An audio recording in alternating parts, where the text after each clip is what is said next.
নমস্কার। শতায়ু রেশন গ্রাহকদের বাড়ি বাড়ি গিয়ে খোঁজ করার উপর বিশেষ জোর দিয়েছে রাজ্যের খাদ্য দপ্তর। খাদ্য দপ্তরের সাম্প্রতিক পর্যালোচনা বৈঠকের রিপোর্টে এই বিষয়টি উল্লেখ করা হয়েছে।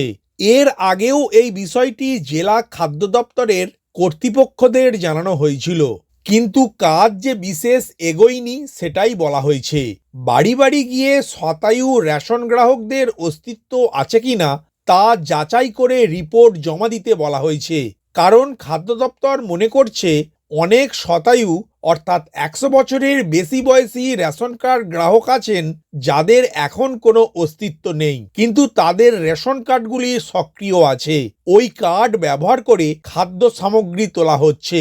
কোনো পরিবারের একজন সদস্য রেশন দোকানে গিয়ে তার আধার নাম্বার বায়োমেট্রিক যাচাই করে পরিবারের সবার জন্য বরাদ্দ খাদ্য সামগ্রী তুলতে পারেন। তাই ১০০ বছরের বেশি বয়সী কোনো রেশন গ্রাহকের অস্তিত্ব না থাকলেও তার জন্য বরাদ্দ খাদ্য তুলে নেওয়া হতে পারে এমন সম্ভাবনাই থাকছে।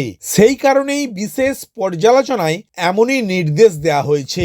কোনো রেশন গ্রাহকের মৃত্যু হলে তার ডেথ সার্টিফিকেট ইস্যু করার আগে রেশন কার্ড জমা দিতে হয় রেশন অফিসে। পুরসভা এবং পঞ্চায়েতগুলি এই প্রক্রিয়াটি ফলো করে থাকে যে কোনো ব্যক্তির ডেথ সার্টিফিকেট ইস্যু করার আগে তার রেশন কার্ড সারেন্ডার করার সার্টিফিকেট দেখাতে হয়। কিন্তু বহু ক্ষেত্রে এই নিয়মটি ঠিকমতো মানা হয় না, এই রকম সম্ভাবনা আছে বলেই মনে করছেন রাজ্যের খাদ্য দপ্তরের আধিকারিকরা। তাই মৃত রেশন গ্রাহকের বরাদ্দ যাতে বন্ধ করা যায় তার জন্য বিশেষ যাচাই প্রক্রিয়া করার নির্দেশ দেওয়া হয়েছে বিভিন্ন রেশন অফিসগুলিকে। ভিডিওটি প্রথম থেকে শেষ পর্যন্ত দেখার জন্য ধন্যবাদ। এই ইনফরমেটিভ আজকের আপডেটটি আপনার বন্ধু ও পরিচিতদের জানাতে বেশি বেশি করে শেয়ার করবেন, আর অবশ্যই কমেন্ট করবেন ভিডিও সম্বন্ধে আপনার কোনো ডাউট বা জিজ্ঞাসা থাকলে, এবং আপনার কোনো মতামত জানাবেন। ভালো থাকবেন, সুস্থ থাকবেন।